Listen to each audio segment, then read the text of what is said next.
Hi there, part two of Strengthen Your Immune System, and hopefully you've started to implement all the other factors that I was discussing last week about kind of managing your stress and becoming aware of things and kind of adding in some recovery. So a couple other kind of factors just to build on top of that, and a couple of little nutrition factors we can look at here as well. So the first one is managing your energy output. So this kind of follows on and leads into everything I was saying last week, but I think what we forget is that we don't have endless amounts of energy for everything. It all goes into one pot. Our whole lifestyle, so our family, our work life, our social life, our training, any hobbies and stuff like that you have, that all takes a certain amount of physical and mental and emotional energy as well from us. So we don't have endless amounts. So you have to think about, if you're starting to really push your training, and you really want to up that, then maybe your social life has to kind of taper down a little bit. Or if you've got a couple of projects at work that are really ramping up, you're having to work long hours and everything, then you have to tailor maybe the intensity or the volume of your training down a little bit, just so that you're not completely fatiguing yourself, you're getting some recovery. Now the key thing here is you keep training, you maintain it, but you just don't kind of go overboard with it. So think about your energy balance and where your energy is going each day and throughout the week and throughout the month, and then if you can start to get that under control and balance it out better, again, you're not going to break down, you're not going to be ill. So very much a kind of knock-on effect of the last of part one of Strengthen Your Immune System. So the second point here is, I would say, from my experience, what I see in the research that I do and stuff as well, say having a high plant-based dieting.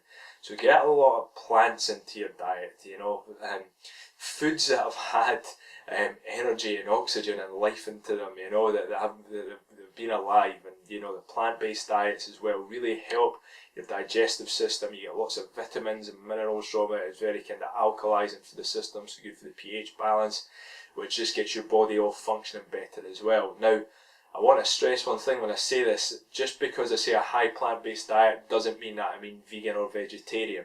That's a whole other thing altogether. Whether you should go vegetarian or whether you should be eating meat or whatever. I personally eat meat. I just try to get the best quality meat possible, and having the right amounts of it. But I do like to get high amounts of green veg and plants into my diet. It just really does help strengthen all the cells and organs, and kind of, like I say, give you the nutrients you need for energy and repair. Just going to help your immune system. It doesn't take a lot of energy to break down as well, which is one of the key factors.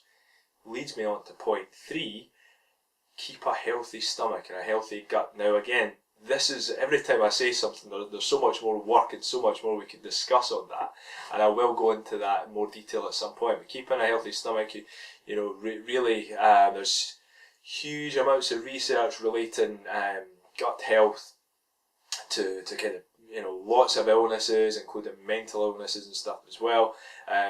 So you really want to keep on top of that. So there's different things you have to look at, and it can get very, very complex. If you have real stomach issues, then I would say see a physician, see a doctor, or something, see a specialist in that first of all, and get to the bottom of what the issue is. Because that may be more of a kind of medical thing, or a kind of more of a kind of serious thing that you have to address. So you want to get to that, and then you want to start looking at, first of all, getting the balance of bacteria correct within your gut. So you can look at things like taking good quality, high strength probiotics.